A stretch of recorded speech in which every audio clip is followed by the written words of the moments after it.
नमस्कार विद्यार्थियों, मेघराज गुरुकुल में आपका स्वागत है। और आज जो वीडियो मैं आपके लिए लेके आए हूँ वो है मैथमेटिकल ऑपरेशन का सेकंड वीडियो है, जो बेस्ट सी हैशटैग की नेक्स्ट क्लास है आपकी। जो बेस्ट सी कंटिन्यू क्लास अपन ले रहे हैं उनमें नेक्स्ट क्लास है, और नेक्स्ट क्लास जो आज के वो बेहतरीन होने वाली है, क्योंकि आजकल एग्जामों में काफ़ी ऐसे क्वेश्चन मैथमेटिकल ऑपरेशंस के देखने को मिलते हैं जिनमें दिमाग काफ़ी लगाना पड़ता है। देखो दोस्तों, तो इस प्रकार के प्रश्न एग्जाम में काफ़ी ज़्यादा पॉसिबल बनते हैं और काफ़ी ज़्यादा अच्छे क्वेश्चन बढ़ेंगे। तो कुछ नए क्वेश्चन हम आपके लिए लेके आए जिनके जरिए आपका दिमाग भी खुलेगा और आपका प्रैक्टिस वेरिएंट प्रोग्राम बनेगा। तो प्रैक्टिस वेरिएंट प्रोग्राम के जरिए हम एक अच्छे वीडियोज आपके लिए लेके आ रहे हैं जिसके माध्यम से हम गणितीय संक्रियाओं में आगे बढ़ सके। तो यूं मत समझना गणितीय संक्रियाओं की जब बात चले तो एग्जाम के अंदर सिर्फ बोर्ड मार्क्स के क्वेश्चन आते हैं, नहीं। तो ये गलत फहमी दिमाग से निकाल देना कि बोर्ड मार्क्स के क्वेश्चन ही नहीं आते हैं, और भी क्वेश्चन आते हैं जिनमें गणितीय संक्रिया लगती है। तो मैथमेटिकल ऑपरेशंस कैसे होते हैं, किस प्रकार से होते हैं, क्या करना होता है, उन सब के बारे में डिटेल में जानेंगे इस वीडियो के माध्यम से। तो वीडियो के एंड तक बने रहें और पूरा वीडियो अच्छे से देखें, और वीडियो के एंड में एक लेंगे अपन शानदार क्वेश्चन जिसके बारे में काफ़ी अच्छी पॉसिबिलिटी अपन बात जानेंगे आपके सामने। देखिए आप, तो चलो शुरू करते हैं अपन पहले क्वेश्चन से। बिल्कुल शुरुआत यहाँ से करते हैं अपन। मैक्सिमम क्वेश्चन हम आपके सामने ले चुके हैं, उनमें एक एक करके डिटेल में कंसल्ट करने वाले बहुत बेहतरीन क्वेश्चन लेने वाले हैं आज। देखिए आप, तो पहला क्वेश्चन अपन देख रहे हैं आपके सामने। तो देखो सबसे पहले करना क्या होता है, इस प्रकार के प्रश्नों में दो संख्याओं के साथ तीन संख्याओं के साथ जो हो रहा हो वो सेम टू सेम तीसरी या चौथी संख्या के साथ आपको करना पड़ता है।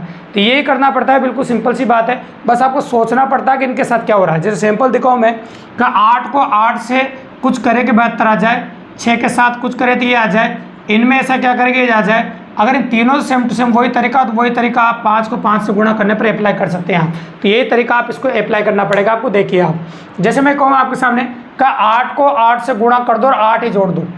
8 को 8 से गुणा किया तो 64 आ जाएगा, और 8 ही जोड़ दो तो 72 आ जाएगा आपको।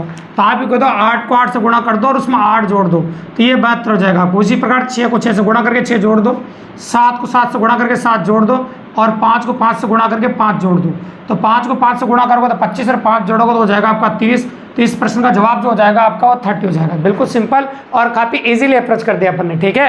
अब आ जाते हैं अपन क्वेश्चन नंबर 2 पे। तो क्वेश्चन नंबर 2 के बारे में आपको सोचना पड़ेगा कि इनको ऐसा क्या माना जाए कि 6 आ जाए, इनके साथ क्या करें कि 3 आ जाए, और इनके साथ क्या करें कि 2 आ जाए। और जब इन तीनों के साथ आ जाएगा तो इसके साथ अपने आप आ जाएगा। सिंपल सी बात है। तो आपको सोचना पड़ेगा। तो जब आपने सब कुछ सोच लिया, कई बच्चों के मन में ये बात आ जाती है कि सर पहले ये जो चिन्ह है इनको सेम टू सेम रखते हैं और इनसे अप्लाई करके देखते हैं। चलो करके देख लेते हैं। तो बच्चे ने कहा कि सर 8 और 3 11 होता है, 11 में 4 गया कितना आ जाएगा 7, और 7 में से 1 कम कर दो सर 6 आ जाएगा। बिल्कुल सही बात है। तो फिर अपन कह रहे हैं 4 और 6 10 होगा, और 10 में से 8 गया 2 आ गया। अब 2 से अपन 1 कम करना पड़ेगा अपन को, ना। तो 2 से 1 कम करते हैं, क्या आ जाएगा 1 आ जाएगा, 3 नहीं आएगा, मतलब गलत हो गया। तो ऐसा नहीं कर सकते, कुछ और सोचना पड़ेगा आपको। तो कुछ और सोचोगे जब आपके दिमाग में ये बात आनी चाहिए कि आगे वाले दोनों संख्याओं गुणा करके पीछे वाली संख्या का भाग लग रहा है। मतलब आगे वाली दोनों संख्याओं गुणा कर दो और पीछे वाली संख्या का भाग लगा दो। तो आगे वाली दोनों संख्या गुणा कर दो और पीछे वाले का भाग लगा दो तो 6 आ जाएगा, क्योंकि ये 4 से 2 बार कट जाएगा और 2 को 3 से गुणा किया तो 6 आ जाएगा। कुल मिलाकर आगे वाले दोनों संख्याओं गुणा किया है और पीछे वाले का भाग लगाया है, मतलब आगे वाले दोनों संख्याओं गुणा कर दो। इसी प्रकार से यहाँ पर हो रहा है, आगे वाले दोनों संख्याओं गुणा करके पीछे वाले का भाग लगा देना, आंसर आ जाएगा। इसी प्रकार से यहाँ हो रहा है, आगे वाले दोनों संख्या गुणा करके पीछे वाले का भाग लगा दो, आ जाएगा। और यहाँ भी ऐसे कैसे होगा, सेम टू सेम का आगे वाले दोनों संख्या गुणा कर दो और पीछे वाले का भाग लगा दो तो आंसर आ जाएगा आपका 10। इस प्रकार से क्वेश्चन का आंसर हो जाएगा आपको, ठीक है। पॉसिबल वेरिएंट है, बिल्कुल नॉर्मल है। करना क्या है, आगे वाले दोनों संख्याओं गुणा कर दो और पीछे वाले का भाग लगा दो। तो आगे वाले दोनों संख्याओं गुणा कर दिया अपन ने और पीछे वाले का भाग लगा दिया। अब आ जाता है अपने क्वेश्चन नंबर 3 पे। क्वेश्चन नंबर 3 क्या कह रहा है अपना, कि इनसे ये लाना है, इनसे ये लाना है, तो इनसे अपने आप आ जाएगा। तो नोटिस करो, 4 में 1 कम किया 3 आया, 6 में 1 कम किया तो 5 आया, और 2 में 1 कम किया तो 1 आया। इसी प्रकार से 3 में 1 कम किया 2 आ गया, 9 में 1 कम किया तो 8 आ गया, और 8 में 1 कम किया तो 7 आ गया। उसी प्रकार से यहाँ करते 9 में 1 कम किया तो 8 आ गया, 5 में 1 कम किया तो 4 आ गया, और 6 में 1 कम किया तो 5 आ गया। तो आंसर आ गया आपका 845। बिल्कुल सही बात है, ये कम करने से डायरेक्ट आंसर हो गया आपका। ये बिल्कुल सिंपल ऑफ वेरिएंट था। तो अलग अलग वैरायटी क्वेश्चन देखने को मिलते हैं इसमें, तो अपन भी अलग अलग वैरायटी क्वेश्चन ले रहे हैं और इंपॉर्टेंट पॉसिबिलिटी देख रहे हैं। अब आ गया, इन दोनों संख्याओं में कुछ भी करना है आपको, 140 लाना है। इन दोनों संख्याओं में कुछ भी करके 20 लाना है। इन दोनों में अपने आप आ जाएगा। तो दोनों में कुछ भी करें कि अगर गुणा घटाव करें तो छोटी संख्या आएगी, सॉरी घटाव और जोड़ करेंगे तो छोटी संख्या आएगी, लेकिन गुणा करने पर बड़ी संख्या आ जाएगी। तो बताओ 12 को 12 से गुणा करें तो कितना आ जाएगा 144। तो 144 में से आप 4 घटा दीजिए, मतलब गुणा करके 4 घटाना है आपको। 12 गुणा 12 माइनस 4। इसी प्रकार से यहाँ कर दो 6 गुणा 4 माइनस 4। इसी प्रकार से यहाँ कर सकते हैं 20 गुणा 6 माइनस 4। तो क्या हो जाएगा आपका 6 दूनी 12 120, है ना। तो 120 में से 4 घटाए तो कितना आ जाएगा बताओ आपका 116। तो आंसर हो जाएगा आपका 116। बिल्कुल सिंपल है और काफ़ी इजीली अप्रोच कर सकते हैं। ये हो गया आपका क्वेश्चन नंबर 4। अब आ जाता है आगे अपन, तीन संख्याओं को तीनों को जो 42 लाना है, इनसे 72 लाना है, इनसे 100 लाना है, इनसे अपने आप आ जाएगा। तो कुल मिला के जब बड़ी संख्या लानी है तो गुणा करके देखो, तो 7 या 21, 21 दूनी 42, मतलब तीनों को गुणा कर रखा है। ये 6 चौक 24 और 24 तिया 72, 5 पंजे 25, 25 चौक 100, और ये 6 पंजे 30 और 30 चौक 120। तो ये इस क्वेश्चन का आंसर आ गया आपका 120। बिल्कुल सिंपली और काफ़ी इजीली अप्रोच करते हैं। गौर से देखते जाओ, क्वेश्चन ऑफ वेरिएट प्रैक्टिस कर रहे हैं तो पॉसिबिलिटी इसी प्रकार से बना रहे हैं। अब आगे देखो, बिल्कुल छोटा सा क्वेश्चन है, इसमें बोर्ड मास नियम लगाना है अपन को। तो बोर्ड मास नियम से पहले भाग सोल्व करना होता है। तो 3 का भाग 6 में देंगे तो 2 आ जाएगा, और 2 को 5 से गुणा किया तो 10, और 10 में से 5 गया तो कितना आ गया 5। बिल्कुल सिंपल है। इसी प्रकार से यहाँ करोगे 4 का भाग 8 में तो कितना आ जाएगा 2, और 2 को 9 से गुणा किया तो 18, और 18 में से 8 गया तो कितना आ जाएगा आपका 10। तो इस प्रश्न का जवाब हो गया आपका 10। बिल्कुल सिंपली और काफ़ी इजीली अप्रोच कर दिया आपने। अब आ जाता है अपन क्वेश्चन नंबर 7 में। तो क्वेश्चन नंबर 7 क्या कह रहा है वो भी देख लीजिए आप। देखिए, तो इन दोनों संख्याओं में कुछ भी करके लाना है आपको। तो गुणा का चिन्ह दे रहा था, सबसे पहले गुणा ही करते हैं अपन। तो 4 को 4 से गुणा किया तो 16 आ गया, लेकिन 16 में से 10 कम कह रहा है तब जाके 6 है। इसी प्रकार से अपन यहाँ करते हैं कि 6 को 6 से गुणा कर देते हैं, तो ये 36 आ गया, और 36 में से 10 कम कर दो यहाँ भी तो 26 आ गया। सही जा रहे हैं। 7 को 7 से गुणा कर दो 49 आ जाएगा, 49 में से 10 कम कर दो 39 आ रहा है। इसी प्रकार से यहाँ चल लो 25 आ जाएगा, और 10 कम करोगे तो यहाँ पर 15 आ जाएगा। तो इस प्रश्न का जो जवाब है आपको 15 आ जाएगा। बिल्कुल सिंपली और काफ़ी आसानी से। तो क्वेश्चन का जवाब आ गया आपका 15। ठीक है, कोई दिक्कत नहीं। अब आ जाओ क्वेश्चन नंबर 8 पे।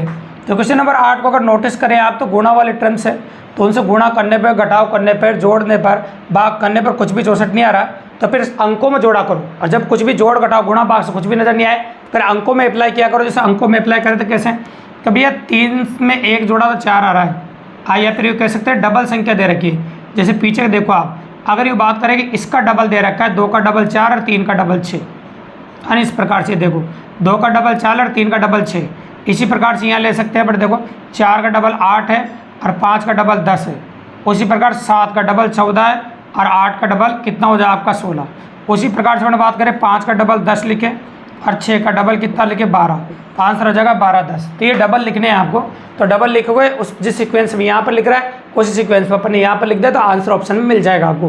तो ये हो गया आपका क्वेश्चन नंबर 8। अब आ जाते हैं अपन क्वेश्चन नंबर 9 पे।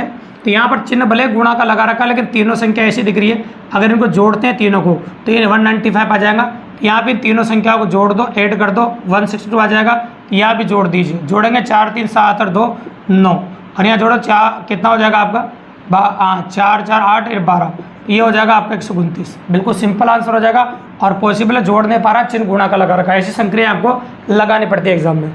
ये इंपॉर्टेंट क्वेश्चन है, IAS रिपीटेड क्वेश्चन है, पॉसिबिलिटी एग्जाम की काफ़ी अच्छी है। तो इस क्वेश्चन में अंदाजा जब लगाना तो कैसे करेंगे, देखो सुनो। आगे की जो संख्या दिख रही है एक पूर्ण वर्ग संख्या है जिसका वर्गमूल निकलता है, तो आप चांस ले सकते हैं, इसका वर्गमूल निकाल सकते हैं, इसका वर्गमूल निकाल सकते हैं, इसका वर्गमूल निकाल सकते हैं।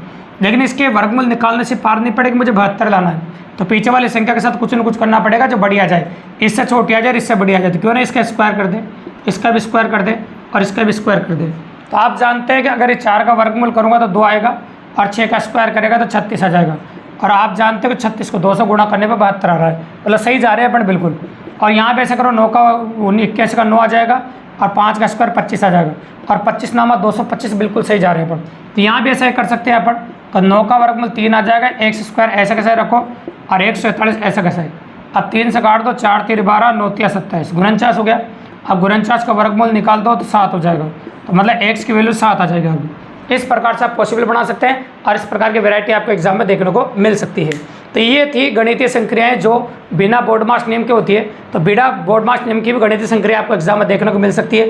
अगर ऐसा एक भी क्वेश्चन पॉसिबल बनता है, वीडियो आपने एंड में से देखा है, तो एक ही क्वेश्चन 1 लाख बच्चों से आगे निकाल देगा दोस्तों। तो इनकी दिमागी पॉसिबिलिटी होती है, इनमें सोचना पड़ता है कि 2 संख्या और 3 संख्याओं के साथ क्या हो रहा है, जो आपको 34 संख्या के साथ करना पड़ता है। तो काफ़ी मज़ेदार वीडियो था और काफ़ी अच्छा था। इसी प्रकार के बेहतरीन वीडियोज़ और देखने के लिए अगर जिन्होंने चैनल को सब्सक्राइब नहीं किया, सिर्फ वीडियो देखा है, तो चैनल को सब्सक्राइब जरूर कर दीजिए दोस्तों, ताकि इसी प्रकार बेहतरीन वीडियोज़ हम डेली ठीक शाम को 6 बजे लाने के लिए हमारा मोटिवेशन बरकरार रहे। तो चैनल को सब्सक्राइब करो, लाइक करो, शेयर करो, और ज़्यादा से ज़्यादा शेयर करो, ताकि अपने दोस्तों को बताओ, क्योंकि इस क्लास का बेनिफिट जो आपके राजस्थान के अंदर जितने भी बच्चे पढ़ रहे हैं उन सबको ही मिल सके दोस्तों। धन्यवाद।